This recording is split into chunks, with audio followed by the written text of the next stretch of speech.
Saudara Presiden Joko Widodo menyatakan kenaikan harga beras di Indonesia disebabkan oleh perubahan iklim dan cuaca yang memicu gagal panen.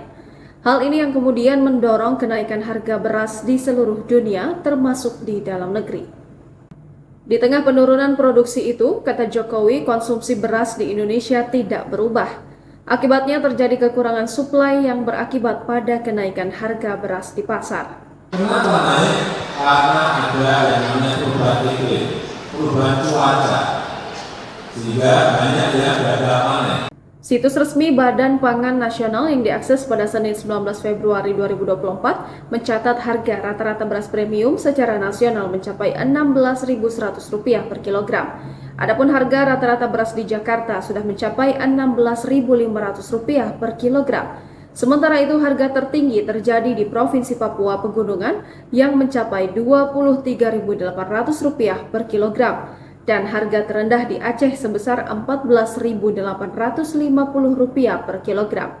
Untuk membantu keluarga tak mampu, pemerintah menyalurkan bantuan sosial beras untuk kepada 22 juta keluarga penerima manfaat atau KPM, berdasarkan data yang dikelola oleh Kemenko PMK.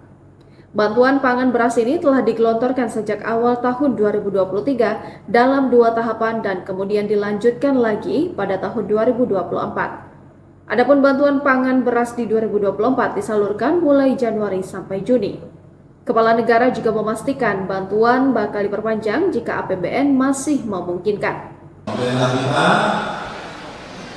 membantu bantuan beras ini agar meringankan ibu-ibu semuanya karena tadi harganya naik ya.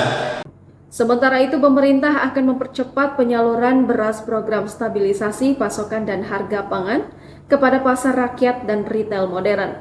Hal ini untuk mengantisipasi kenaikan harga beras premium di masyarakat akibat pasokan yang terlambat. Menteri Perdagangan Zulkifli Hasan mengungkapkan saat ini suplai beras premium tidak sebanyak kondisi normal. Hal ini akibat adanya gangguan cuaca seperti El Nino yang menyebabkan mundurnya masa tanam dan panen. Suplainya memang lambat karena panen kita kan masih gara-gara El Nino mundur kan.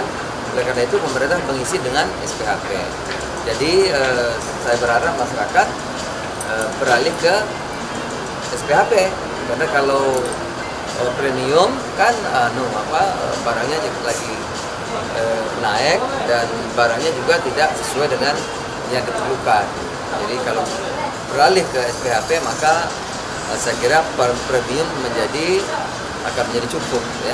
Karena sebagian bisa dipasok oleh beras SPHP dari itu. Saya kira cukup. Menteri Perdagangan Zulkifli Hasan berharap agar masyarakat tidak perlu khawatir karena stok beras di Bulog cukup. Selain itu, pemerintah melalui Perum Bulog akan menyalurkan beras SPHP ke retail modern guna mengatasi keterlambatan pasokan beras premium. Berarti sekarang masyarakat nggak perlu khawatir lagi Pak? Nggak usah khawatir. Jadi kalau ada yang mahal ya ambil aja SPHP. Download Tribun X sekarang.